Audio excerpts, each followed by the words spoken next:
ಎಲ್ಲರಿಗೂ ನಮಸ್ಕಾರ. ಬೆಳಗ್ಗೆ ಮನೆ ಕೆಲಸ ಎಲ್ಲ ಮುಗಿಸಿ ಮಜ್ಜಿಗೆ ಮಾಡಿಕೊಡೋಣ ಅಂತ ಹೇಳ್ಬಿಟ್ಟು ಅದಕ್ಕೆ ಈರುಳ್ಳಿ, ಕೊತ್ತಂಬರಿ ಸೊಪ್ಪು, ಪೆಪ್ಪರ್ ಮತ್ತು ಸಾಲ್ಟ್ ಹಾಕೊಂಡು ಮಿಕ್ಸ್ ಮಾಡಿದೆ. ನಾನು ಹೇರ್ ಸ್ಟೈಲ್ನ ಇಗ್ನೋರ್ ಮಾಡಿ. ಆಮೇಲೆ ಮನೆಗೆ ಹಿಂದ್ಗಡೆ ಕ್ಲೀನ್ ಮಾಡ್ತಾಯಿದ್ರು ಸಗಣಿ ಹಾಕೋಕ್ಕೆ ಅಂತ ಹೇಳ್ಬಿಟ್ಟು. ಹಂಗಾಗಿ ಬಿಸಿಲಲ್ಲಿ ಕೆಲಸ ಮಾಡ್ತಿದ್ದಾರೆ ಅಂತೇಳ್ಬಿಟ್ಟು ಮಜ್ಜಿಗೆ ಮಾಡಿಕೊಡು ಅಂದರು ಅಂತೇಳಿ ನಮ್ಮ ಸಾಹೇಬರು ಅವ್ರಿಗೆ ಮಜ್ಜಿಗೆ ಮಾಡ್ಕೋಗಿ ತಗೋಕೊಟ್ಟೆ.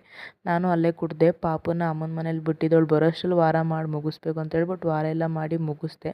ಆಮೇಲೆ ಪಾಪು ಬಂದಳು, ಅವಳನ್ನ ಮಲಗಿಸಿ ನಮ್ಮ ಸಾಹೇಬ್ರು ತಿನ್ನೋಕೆ ಏನಾದ್ರು ಮಾಡಿಕೊಡು ಅಂತ ಹೇಳ್ಬಿಟ್ಟು ಕಡಲೆ ಬೀಜನ ಹುರ್ಕೊಬಿಟ್ಟು ಪುಡಿ ಸಿಪ್ಪೆಲ್ಲ ತೆಗ್ದು ಎತ್ತಿಟ್ಕೊಂಡಿದ್ದೆ. ಅದನ್ನು ಸ್ವಲ್ಪ ಎಣ್ಣೆ ಹಾಕಿ ಸಾಲ್ಟ್ ಹಾಕಿ ಖಾರ ಪುಡಿ ಹಾಕಿ ಮಿಕ್ಸ್ ಮಾಡಿ ಒಲೆ ಮೇಲೆ ಹುರ್ಕೊಬಿಟ್ಟು ಆಮೇಲೆ ಅದನ್ನು ಎತ್ತಿಟ್ಕೊಬಿಟ್ಟು ಅದಕ್ಕೆ ಈರುಳ್ಳಿ, ಟೊಮೊಟೊ ಹಣ್ಣು, ಕೊತ್ತಂಬರಿ ಸೊಪ್ಪು, ಸೌತೆಕಾಯಿ ಇದ್ದರೆ ಸೌತೆಕಾಯಿ ಹಾಕೊಳ್ಳಿ, ಇನ್ನೂ ಚೆನ್ನಾಗಿರುತ್ತೆ ಟೇಸ್ಟ್. ಆಮೇಲೆ ನಿಂಬೆಹಣ್ಣು ಹಿಂಡ್ಬಿಟ್ಟು ಮಿಕ್ಸ್ ಮಾಡಿದೆ. ಚೆನ್ನಾಗಿತ್ತು. ನಮ್ಮ ಸಾಹೇಬ್ರು ಏನಂದ್ರು ಗೊತ್ತಾ, ಆಮೇಲೆ ಅವ್ರು ತಿಂದಾದ್ಮೇಲೆ ಪಾಪು ಇಲ್ಲ ಅಂತ ಅವಳನ್ನ ಆಟ ಆಡಿಸ್ತಿದ್ದೆ. ಅವಳಿಗೆ ನಿಂತ್ಕೊಳ್ಳೋಕೆ ಟ್ರೈ ಮಾಡ್ತವಳೆ.